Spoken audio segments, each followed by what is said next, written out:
You can be wiser as an educated advisor. Hello, everyone. I'm Steve Savant, syndicated financial columnist and money color commentator.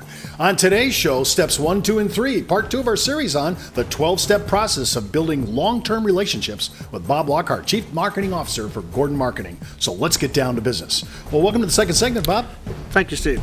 We're talking about relationships here, and I always used to say, my father said, if you could fake sincerity, you can fake anything, right? And I guess you could almost say this, I'm trying to be authentic, are you really, right? Sure. But do I really need to use the sweat equity to manage a facade, right, that makes me look better than I really am? Or can I just relax and be who I am and be authentic? It's a great question, and what I've learned through the years is, especially those coming into the industry, or maybe they're starting to get out there and meet individuals outside of their comfort zone. Individuals that you're building business relationships with, and on my level, most of the time that's other business owners. Maybe it's people that are quite successful, or it's individuals that are trying to learn. They want to become an FMO, an IMO, and all the other acronyms that we seem to give people nowadays. And what I have learned is people just want to know me. I always say children can see right through us, and we all would say that, and psychologists talk about it. You know, we can put on these little shows, and children really know my heart. But our force, the people that we deal with, they can see right through us too. And if I'm seated across from a business owner, and regardless of maybe possibly their industry, but they're looking to get involved in our industry, we're both looking for authenticity. I can tell if someone is blowing smoke. I can tell if someone's trying to hide the truth. I don't have to make an issue out of it. I can ask enough questions and pretty much garner, whether, and they're doing the same thing. Typically, early on in that relationship, it's a check me out stage. We're both in that room, and maybe it's a group, which typically is even the hardest to build that relationship on. But we're all trying to see, are we bringing honesty to the table? So being authentic is key, because if I'm not authentic, I'm not being honest. And individuals I'm trying to build a relationship will see right through that. Okay. When I'm thinking of, it's a two-way street in a relationship, you're being authentic. I have to, at the get-go, until I figure out if I'm going to play or not, I have to actually accept the other person across the table. How hard is that? Because I find that is like, hey, I don't want to accept this guy because I don't know if he's really telling me the truth. Yeah, and it's probably one of the biggest keys I referenced earlier. When I first went into my job, I decided I was the biggest, I was the best, I was the brightest. I didn't need to change. Everyone around me needed to change. And boy, that is just anywhere farthest thing from the truth. And so, yeah, so when we enter into this give-take relationship, I have to do my best to step back and not judge the relationship with what I deem as through my eyes. If I judge you based upon what I like about me and the way I do things, and that in order for you and I to get along, you have to be just like me, we're going to have a rough relationship. I'd have a hard time living with me. There's one of me's enough.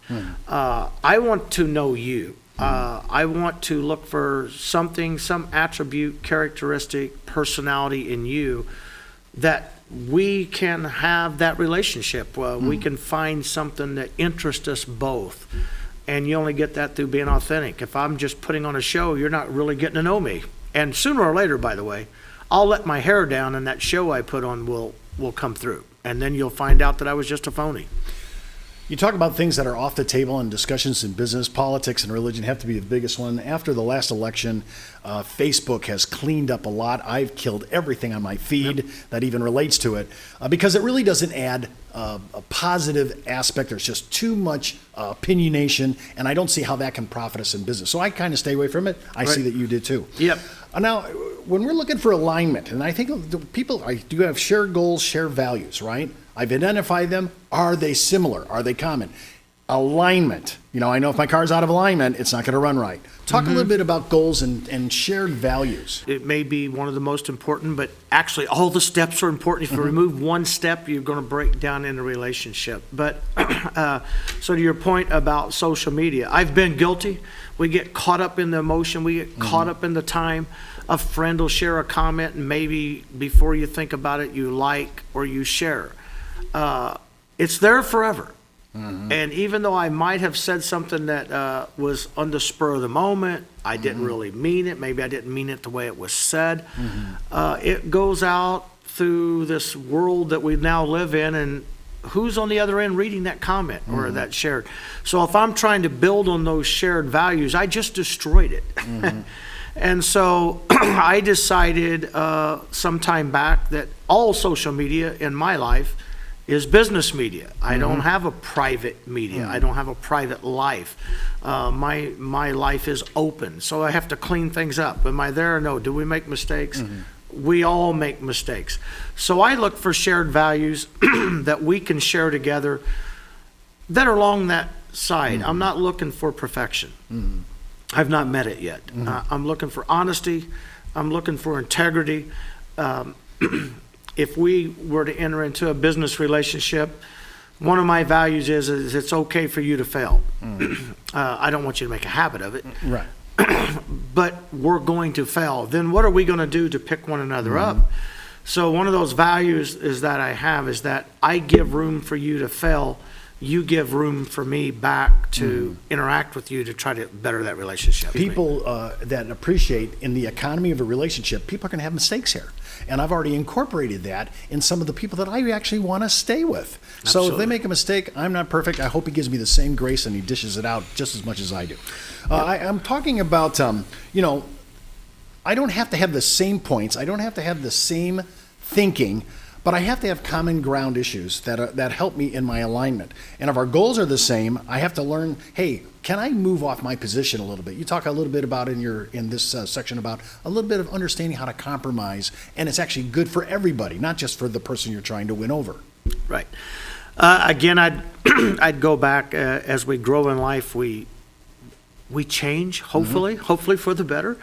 I used to believe that the word compromise was a bad word. That meant I let down on my principles or whatever it is that we put behind that. Compromise is not a bad word. Giving in on my principles, I'm not going to let down on my principles, but if I need to compromise to better the relationship, I'm willing to look at that compromise. And then it is okay at the end of the day sometimes to just agree to disagree. If we have 10 points we're trying to settle on and you and I can agree on 8 to 9 of them very strongly and agree to disagree on the other 2, then let's learn to compromise and move that relationship along. I don't want to force you into my world. 40 years of marriage, you made any compromises? Quite a few. All right. I have learned that she's always right. Talk about respect. I have a lot of relationships.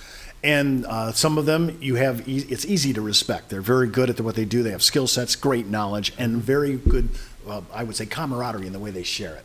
Then there's other places where, no, I don't like that. And I have met know-it-all, and I try to stay, and even in my realm of what I call my expertise, I try not to come off that way, and I think I fail a lot of times because I actually know it. I think I communicate it. But respect is a big thing that's earned, right? It's not automatic. Talk a little bit about, you're looking to respect a person in your business relationship. What do I need for that? Wow, what a topic. It is so easy to, again, it goes back to the persona you put on, the character you have, your disciplines you have, and all of those things.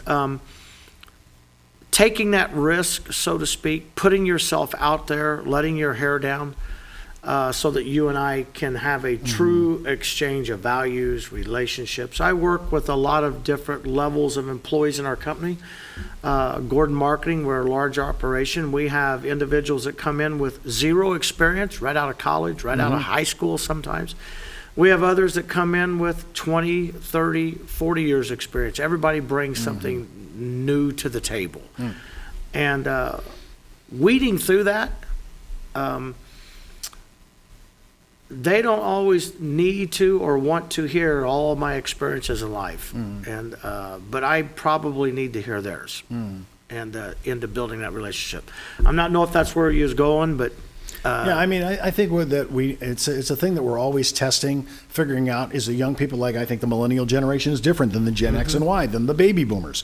We all have different cultural issues and societal, the way we were brought up. So it's all going to be different. And a lot of the things that we do, we interact with these groups that you have up here, Toastmasters, you're blogging online, various groups that are professional groups, and maybe sometimes even fraternal, more like, maybe Knights of Columbus or stuff like that.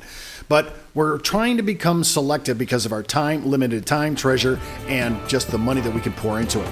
Well, listen, don't forget to watch our next segment on steps 4, 5, and 6, part 3 in our series on the 12-step process in building long-term relationships. And keep in mind, before moving forward with any of the ideas on our show, always check with your tax consultant, legal counsel, or your compliance officer. And don't forget to subscribe to my consumer show, Steve Savant's Money, the name of the game.